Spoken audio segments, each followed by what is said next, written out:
మీరు ఉద్యమాలకు వెళ్ళే సమయంలో మీరు ఎన్నో తరగతి చదువుతున్నారు, మీ వయసు ఎంత అప్పుడు? నేను 10th క్లాస్ అయిపోయింది. అయిపోయిందా? అయిపోయింది 10th క్లాస్. పాస్ అయ్యారా? అప్పుడు 10th క్లాస్లో ఒకటి హిందీ సబ్జెక్టు పోయింది. హిందీ పోయారా? 20 మార్కులు తెచ్చుకోవాలి పాపం. అదే అదే 20 మార్కులు తెచ్చుకోలేకపోయారా? హిందీ అంటే ఎందుకో ఫస్ట్ నుంచి ఎగ్జామ్ అప్పుడు అన్నలు పిలిపించాల్సిందే.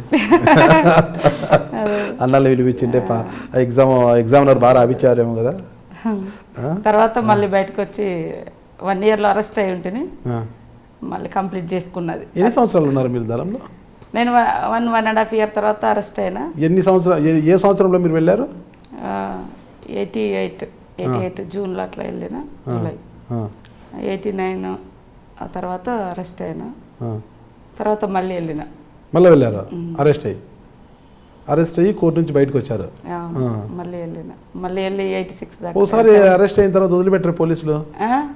జైలుకి వెళ్ళినాం కదా. జైలుకి వెళ్ళారా? జైలు జీవితం గడిపిన తర్వాతనే. జైలు జీవితం గడిపారు, అరే ఇక ఎందుకులే అనుకోకుండా మళ్ళీ ఎందుకు పోయారు? పోవాలి అంటే అప్పటికి నాకు మ్యారేజ్ చేసుకున్నా, బాబు అక్కడికే. అంటే మీ మేనమామ గారిని అప్పుడు ప్రెగ్నెంట్. ఇష్టపడి చేసుకున్నారా మీరు, లేకపోతే దళ సభ్యులు ఏమైనా ఒప్పించేశారా మీకు? అట్లే లేదు, అతను అంటే వాళ్ళకు మాకు రిలేషన్ కూడా లేదు, తెగిపోయింది. అంటే మధ్యలో పరిచయాలు లేవు, తర్వాతనే పరిచయమే, రాకపోకలు కూడా లేకుంటుండే.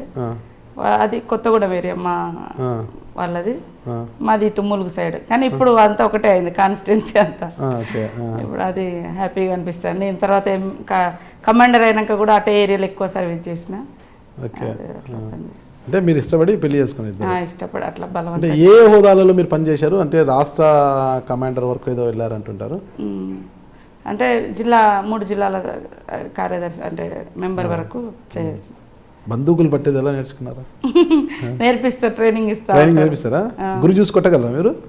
అప్పుడు కొట్టేది, ఇప్పుడు మళ్ళీ మర్చిపోయారా? అంటే కొట్టడం అంటే అది గురి చూసి కొట్టే అంత అవకాశం దొరకదు పోలీసుల మీద. అవునా? ఫైరింగ్ అవుతా ఉంటే కొంచెం కష్టంగా జరిగిందా ఫైరింగ్? మీరు అడవులు జరిగింది. ఎలా అనిపించింది అప్పుడు మీకు పరిస్థితి?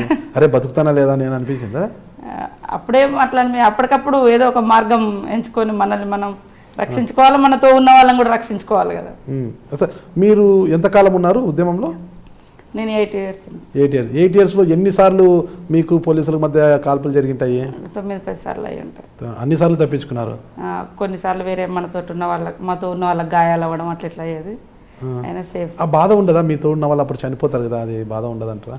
బాధ ఉంటుంది. అంటే ఎవరు చనిపోలేదు, లక్కీగా ఎవరు చనిపోలేదు నాతో ఉన్నటువంటి వాళ్ళు. గాయాలు అయ్యేది కానీ ఉంటుంది బాధ. మళ్ళీ డాక్టర్ని పిలిపించుకోవడము, వాళ్ళని బయటికి పంపించుకోవడము చాలా ఇబ్బందికరమైన ట్రబుల్స్ బాగా దండిగా ఉంటాయన్నమాట. మీరు అసలు ఎలాంటి పరిస్థితులు ఉంటాయి అప్పుడు? అవి ఆ ఇన్సిడెంట్లు జరిగినప్పుడు ఎలాంటి పరిస్థితులు ఉంటాయి మీకు అసలు? మనం ఇక్కడ నుంచి తప్పించుకొని ఎటుపోతాం అనేది పోలీస్ ఎక్స్పెక్ట్ చేస్తే మళ్ళీ అక్కడ కూడా ఫైరింగ్ అయ్యే అవకాశం ఉంటుంది.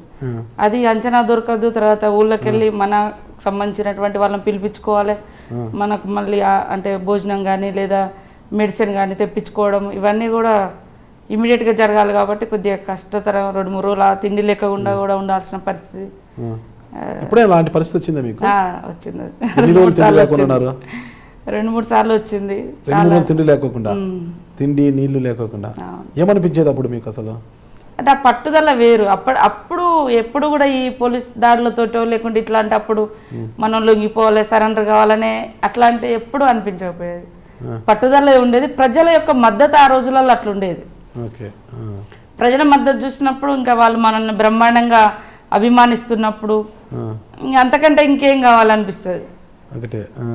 ఆ ప్రేరణ వాళ్ళు మనల్ని, మన దగ్గర ఏముందని వాళ్ళు మనల్ని అభిమానిస్తున్నారు, కడుపులో పెట్టి దాచుకుంటున్నారు.